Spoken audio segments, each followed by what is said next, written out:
If you're hearing this, it means I survived. But I was never supposed to. They zipped me into a black body bag at 3:11 a.m. I heard the zipper close, from the inside. I couldn't move. I couldn't scream. But I was awake. I remember the gurney bumping through the hallway. The hum of the fluorescent lights above me. The cold bite of metal as they slid me into the freezer. The click of the latch. And then, the silence. For hours, or maybe days, I laid there. Completely still. Trapped in my body. But that wasn't the worst part. The worst part came later. I remember the voices. 2 of them. Muttering casually over my body like I was a puzzle to be opened. Talking about what they had for lunch. And what they'd do when they finished me. I could feel the table under my back. Feel the shift of weight as they rolled the tray of tools closer. One of them said, "Let's start with the Y incision." I screamed inside. I begged. But my lips wouldn't move. My heart didn't beat. My eyes didn't blink. I was dead. On every machine, in every test. But I was still in here. Fully conscious. Fully aware. And about to be cut open. This is what it felt like to survive my own autopsy. And if you're still listening, I haven't even told you the worst part yet. It started with the scissors. Snipping through the fabric of the bag. I heard it all, like it was happening inside my head. Snip, snip, snip. The blade brushed my collarbone as they cut open the sheet over my chest. They didn't even hesitate. Because to them, I was already gone. One of them was humming. Something off-key. Casual. The other man adjusted my arm and said, "Nice and clean. No rigor left. That's unusual." I wanted to scream, "It's not unusual, I'm still here." But all I could do was listen. Like a radio left on in a locked room. I tried to blink. To twitch. To flinch. Nothing. My brain was screaming. But my body had turned into a coffin. Then I heard the metal tray slide closer. I felt it before they even touched me. That shift in the air. That raw, sterile cold pressing against my skin. They peeled back the sheet. Exposed me under the surgical lights. One of them said, "Let's go in clean. Y incision. Chest to navel." I felt the marker drag across my skin. I felt the tip of the blade press down. And then, the cut. It wasn't sharp. It was slow. Methodical. Like my skin knew it wasn't supposed to be opened, and it tried to hold itself shut. But the knife kept going. I felt every inch of it. The skin parting. The sticky warmth of blood pooling. My chest. Splitting open like an envelope. I tried to move my hand. To lift even a finger. Nothing. Not even a tremor. My brain was screaming into a black hole. I heard one of them say, "Check his eyes. Just routine." And then, they lifted my eyelid. I could see the light. Just for a moment. A flash. Their silhouette above me. My eye didn't move. But I saw them. The man leaned in. Paused. Then said, "Weird. His pupils are dilated." The other guy shrugged. Nerve reaction. Happens sometimes. Keep going. I wanted to cry. To beg. To throw the table. But all I could do was lie there. While they pulled my ribs apart. The next part. It gets blurry. Not because I passed out, I wasn't allowed to. But because of the pain. That pain doesn't belong to this world. It's something else. Worse than burning. Worse than drowning.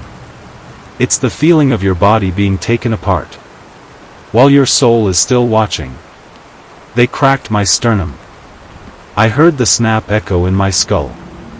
Then the suction tube. The clamp. The gloved fingers rooting around inside me. Inside me. One of them coughed and said, "You sure this guy's dead? His tissue response is active." And the other said, "If he wasn't, he is now." They laughed. I wasn't in my body anymore. Not fully. I was somewhere just above it. Trapped between the screams I couldn't let out, and the silence they mistook for death. That was the first cut. There were more. So many more. But that one. That was the moment I realized. They were going to finish what the world had already started, and cut me out of existence. The first time I felt something shift was during the autopsy. Not a physical pain, a memory. But it wasn't mine. It felt like it came from behind my own thoughts. Like something was whispering through my brain, and turning pages I hadn't written. 1 second I was on the table, feeling every blade, every clamp. And the next, I was back in my apartment. Except it wasn't night. Or morning. It was that kind of dreamlight. The kind where you know you're not really awake. I was standing over myself. Not the dead version, the alive one. Sleeping.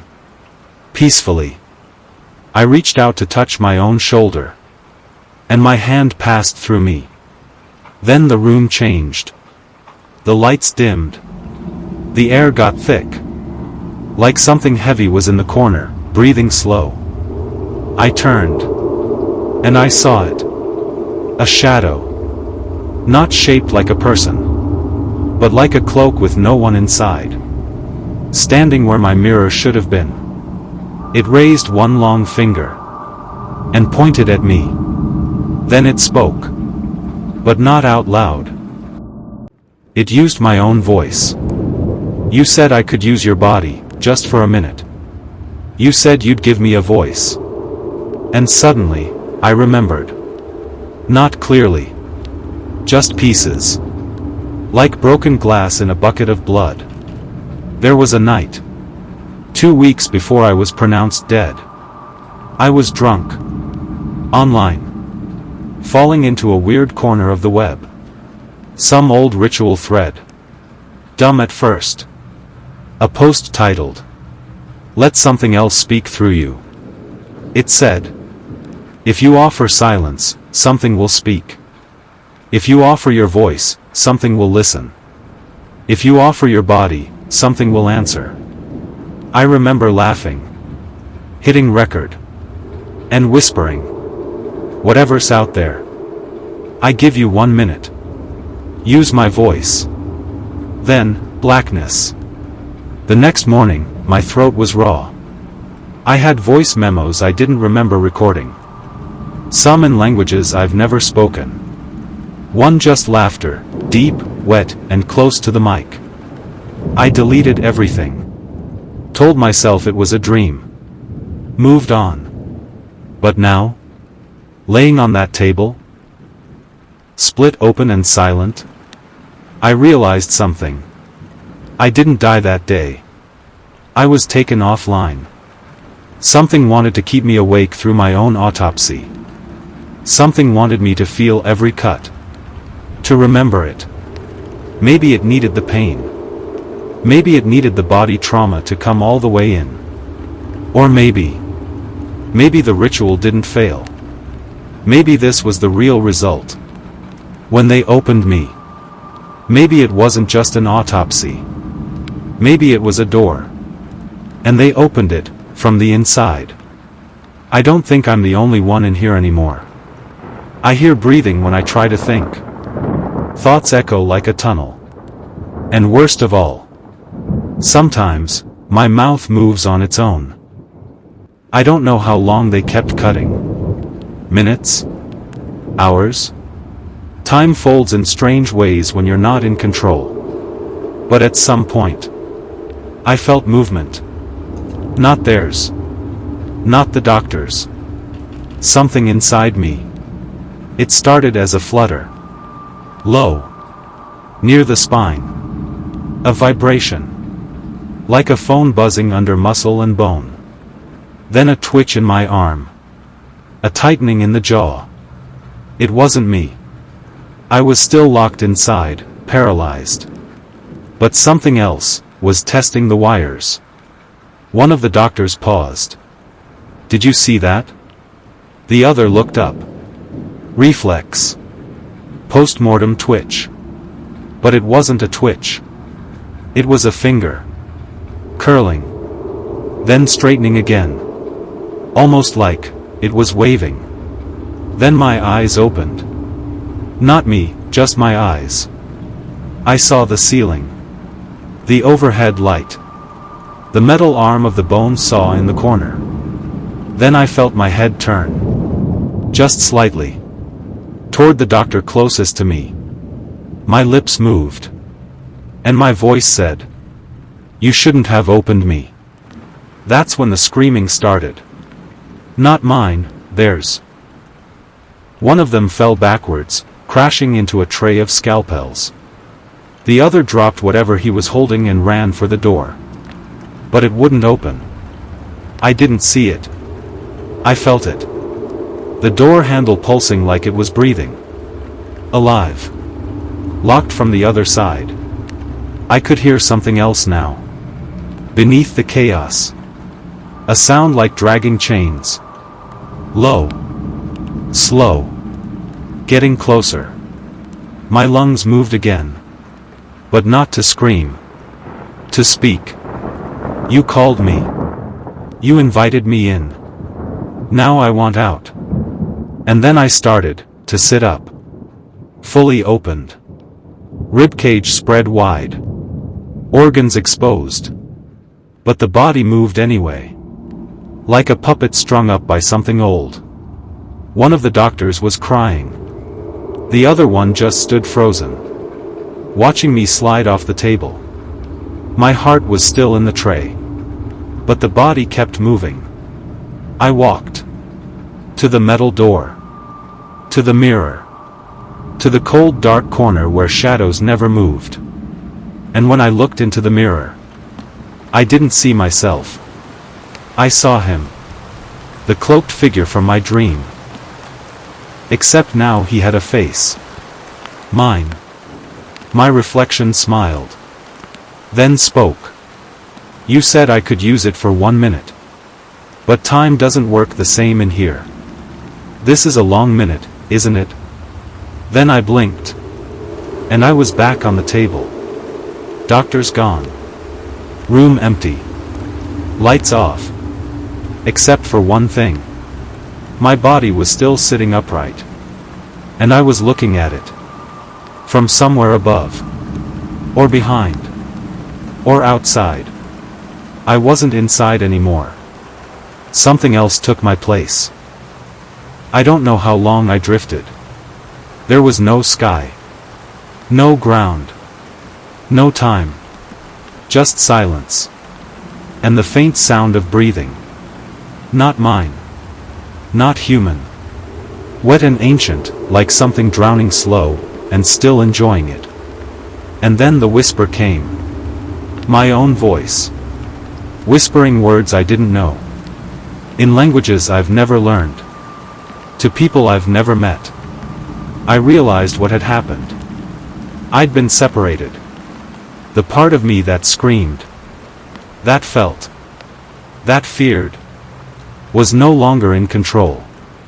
The body? That stayed. Alive. Moving. Smiling. But it's not me anymore. I float between moments now. Sometimes I'm inside my phone. Watching messages I didn't write. Voice memos I didn't send. The voice sounds like me. But it's wrong. Too calm. Too still. Like something imitating what I used to be. And sometimes, it whispers names.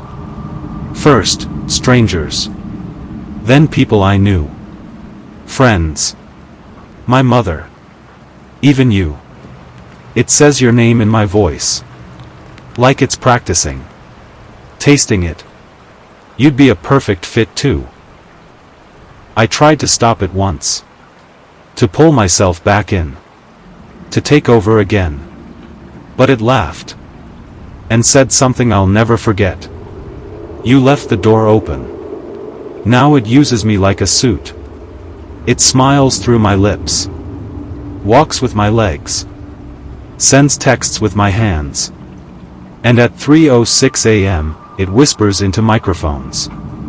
Just loud enough to be heard. People think I'm alive. Walking around.